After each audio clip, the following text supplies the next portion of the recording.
ಬಹುಪಾಲು ಹೃದಯಾಘಾತವು ಬೆಳಗಿನ ಜಾವ 4 ಗಂಟೆಯಿಂದ 10 ಗಂಟೆಯ ಸಮಯದೊಳಗೆ ಉಂಟಾಗುತ್ತದೆ.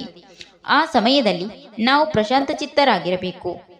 ಕಲ್ಲಿದ್ದಲಿನ ಗಣಿಗಳಲ್ಲಿ ಕೆಲಸ ಮಾಡುವವರಿಗೆ ಕಾಣಿಸಿಕೊಳ್ಳುವ ಕಾಯಿಲೆಯ ಹೆಸರು ನ್ಯೂಮೋಕೋನಿಯೋಸಿಸ್. ಅಂಥವರ ಶ್ವಾಸಕೋಶಗಳು ಕಲ್ಲಿದ್ದಲ ಧೂಳಿನಿಂದಾಗಿ ಕಪ್ಪಾಗುತ್ತದೆ. ಉಸಿರಾಟ ಕಷ್ಟವಾಗಿ ಸಾವು ಸಂಭವಿಸಬಹುದು. ಆಹಾರದ ಅತಿ ಸೇವನೆಯಿಂದ ಉಂಟಾಗುವ ಅಜೀರ್ಣಕ್ಕೆ ನೈಸರ್ಗಿಕ ಚಿಕಿತ್ಸೆ ಉಪವಾಸವೇ ಉತ್ತಮ ಔಷಧ. ನಿದ್ರೆ ಮನುಷ್ಯನಿಗೆ ಬಹಳ ಮುಖ್ಯ. ನೀವು ಅತಿಯಾದ ಮಾನಸಿಕ ಒತ್ತಡದ ಕೆಲಸವನ್ನು ಮಾಡುತ್ತಿದ್ದರೆ ಮಧ್ಯಾಹ್ನ 30 ನಿಮಿಷಗಳ ಕಾಲ ನಿದ್ರೆ ಮಾಡುವುದು ಆರೋಗ್ಯಕ್ಕೆ ಒಳ್ಳೆಯದು.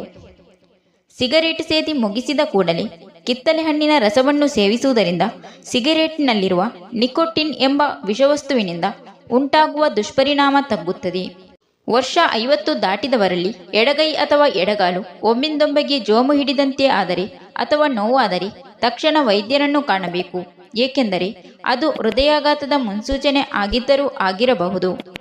ಬೆಳಗಿನ ಹೊತ್ತು ಜಾಗಿಂಗ್ಗೆ ಹೋಗುವವರು 15 ನಿಮಿಷಗಳ ಮುಂಚೆ 2 ಲೋಟದಷ್ಟು ನೀರನ್ನು ಕುಡಿದಿದ್ದರೆ ಜಾಗಿಂಗ್ ಮುಗಿಸಿದ ಬಳಿಕ ಮೈ ಹಗುರವಾದಂತಹ ಭಾವನೆ ಇರುತ್ತದೆ. ಪ್ರತಿದಿನವೂ 10-15 ನಿಮಿಷಗಳ ಕಾಲ ಬರಿಗಾಲಿನಲ್ಲಿ ಮರಳು ಅಥವಾ ಕಾಲಿಗೆ ಗಾಯವಾದಂತಹ ನೊರಜುಗಲ್ಲುಗಳ ಮೇಲೆ ನಡೆಯುವುದರಿಂದ ದೇಹಕ್ಕೆ ಒಳಿತಾಗುತ್ತದೆ. ಗಂಟೆಗಟ್ಟಲೆ ಗಣಕಯಂತ್ರದ ಮುಂದೆ ಕೆಲಸ ಮಾಡುವವರು 6 ತಿಂಗಳಿಗೊಮ್ಮೆ ಕಣ್ಣಿನ ತಪಾಸಣೆ ಮಾಡಿಸಿಕೊಳ್ಳಬೇಕು. ಇಲ್ಲದಿದ್ದರೆ ತಲೆನೋವು, ಆಯಾಸ, ಆಗಾಗ ವಾಂತಿ ಮುಂತಾದ ತೊಂದರೆಗಳು ಕಾಣಿಸಿಕೊಳ್ಳಬಹುದು. 2 ಹೊತ್ತಿನ ಆಹಾರ ಸೇವನೆಯ ನಡುವಿನ ಅಂತರ ಕನಿಷ್ಠ 4 ಗಂಟೆಗಳಿರಬೇಕು. ಆಹಾರವು ಕರುಳಿನಲ್ಲಿ 4-5 ಗಂಟೆಗಳ ಕಾಲ ಇರುತ್ತದೆ.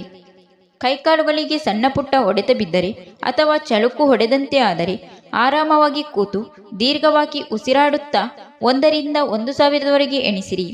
ಬಳಿಕವೂ ನೋವು ಹೆಚ್ಚಾದರೆ ಮಾತ್ರ ವೈದ್ಯರನ್ನು ಕಾಣಿರಿ. ಸ್ನಾನ ಮಾಡಿದ ನಂತರ ಊಟ ಮಾಡಬಹುದು, ಆದರೆ ಊಟ ಮಾಡಿದ ಕೂಡಲೇ ಸ್ನಾನ ಮಾಡಬಾರದು. ದೇಹದ ಉಷ್ಣವು ಹೆಚ್ಚಾಗುವುದರಿಂದ ಮೂತ್ರವು ಸರಿಯಾಗಿ ವಿಸರ್ಜನೆಯಾಗುವುದಿಲ್ಲ. 1 ಚಮಚದಷ್ಟು ಮೆಂತೆಯನ್ನು ನೀರಿನಲ್ಲಿ ರಾತ್ರಿಯೇ ನೆನೆಹಾಕಿ ಇಡಬೇಕು. ಬೆಳಿಗ್ಗೆ ಇದನ್ನು ಸೇವಿಸಿದರೆ ನಂತರ ಮಜ್ಜಿಗೆ ಕುಡಿಯಬೇಕು. ಅಗತ್ಯವಿದ್ದರೆ ಪ್ರತಿದಿನವೂ ಇವುಗಳನ್ನು ಸೇವಿಸುವುದರಿಂದ ಶರೀರವು ತಂಪಾಗಿರುತ್ತದೆ. ಅನ್ನದಿಂದ ಗಂಜಿ ತೆಗೆದಾಗ ಅದು ಗಟ್ಟಿಯಾಗಿದ್ದರೆ ಅದಕ್ಕೆ ಉಪ್ಪು ಖಾರವನ್ನು ಹಾಕಿಕೊಂಡು ಸೇವಿಸಿದರೆ ದೇಹಕ್ಕೆ ತಂಪು ಉಂಟಾಗುತ್ತದೆ ಮತ್ತು ಆ ಹೊತ್ತಿನ ಹಸಿವೆಯೂ ನೀಗುತ್ತದೆ. ಗಂಟಲು ಕಿರಿಕಿರಿ ಮಾಡುತ್ತಿದ್ದರೆ 2 ಕಾಳು ಮೆಣಸನ್ನು ಬಾಯಲ್ಲಿ ಹಾಕಿಕೊಂಡು ಸುಮ್ಮನಿರಿ.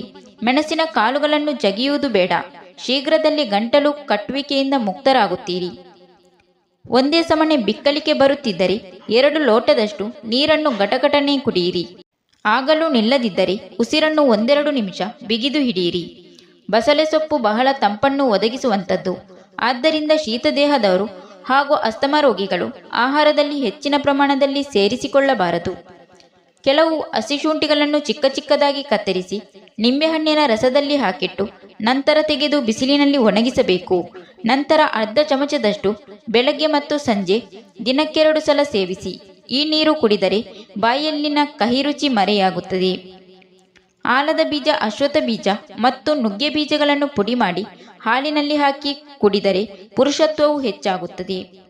ಟೊಮೆಟೊ, ಬದನೆಕಾಯಿ, ಕೋಳಿ ಮಾಂಸ, ಮೀನು, ಮೊಟ್ಟೆ, ಹಂದಿ ಮಾಂಸ ಮುಂತಾದವುಗಳ ಹೊಟ್ಟೆ ಉಣ್ಣಿರುವವರು ಸೇವಿಸಬಾರದು.